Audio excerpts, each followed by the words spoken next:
plupart des pays du monde essaient de mixer les classes justement entre les différents élèves. Ils considèrent que les classes de niveau fracturent la société. Quand on voit nos derniers classements PISA qui soulignent l'inégalité de notre système scolaire, est-ce qu'on ne peut pas se dire que finalement ces classes de niveau conduisent à une mauvaise conclusion?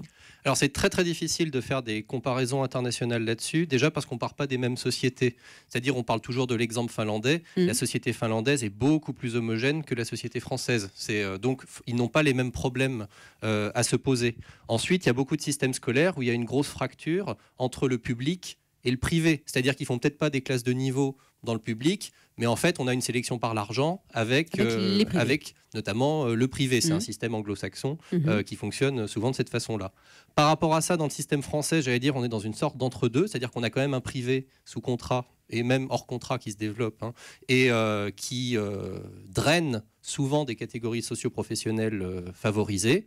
Et on a un public qui tente de résister à cela et qui, pour ce faire, notamment, met en place, j'allais dire, des options qui peuvent paraître élitistes, enfin les sections européennes, les classes bilingues, mais qui, j'allais dire, servent aussi à permettre que tout le monde ne parte pas dans le privé. Donc on est dans le public, dans une situation très compliquée, puisqu'on se retrouve d'une part à vouloir attirer les catégories socio-professionnelles favorisées avec ces choses-là, parce que si on ne le fait pas, eh bien, en fait, la mixité sociale n'existera plus dans le public. D'accord, mais de fait, elle n'existe pas réellement. Pourquoi vous soutenez, pour les matières fondamentales, la classe par niveau que certains jugent inique, notamment Jean-Marc sur Twitter, qui nous dit que c'est une mauvaise solution pour l'éducation, cela rend nos classes inégalitaires, et elles assurent, nous dira Anne, la domination des classes dominantes.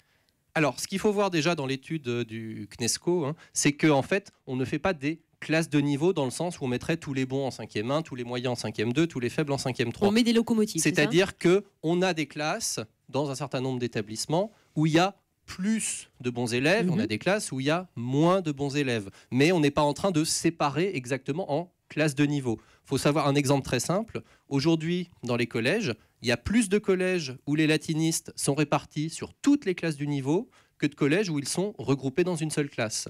Donc vous voyez, il y a quand même des gros efforts qui sont faits à l'intérieur des collèges pour avoir une forme de mixité.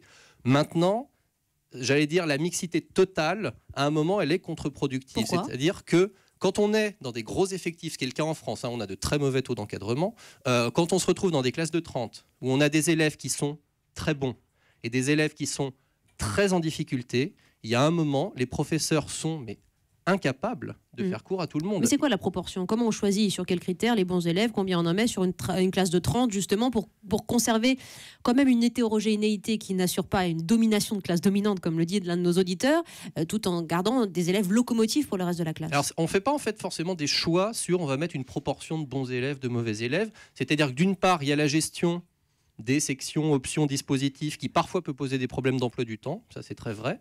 Et ensuite ça dépend aussi de la compétence des chefs d'établissement à faire les emplois du temps, à être capable de répartir. C'est à leur les discrétion élèves. En tout cas. C'est à leur discrétion. Une autonomie totale sur le sujet. C'est à leur discrétion de ce point de vue-là.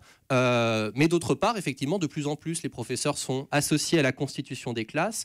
J'allais dire pour arriver à faire des classes qui fonctionnent. Alors on fait au maximum, c'est-à-dire il y a des réunions pour faire en sorte que on n'ait pas de classe. J'allais dire qu'il soit de classe boulet, de classe dépotoir. Parce on essaye de faire ça.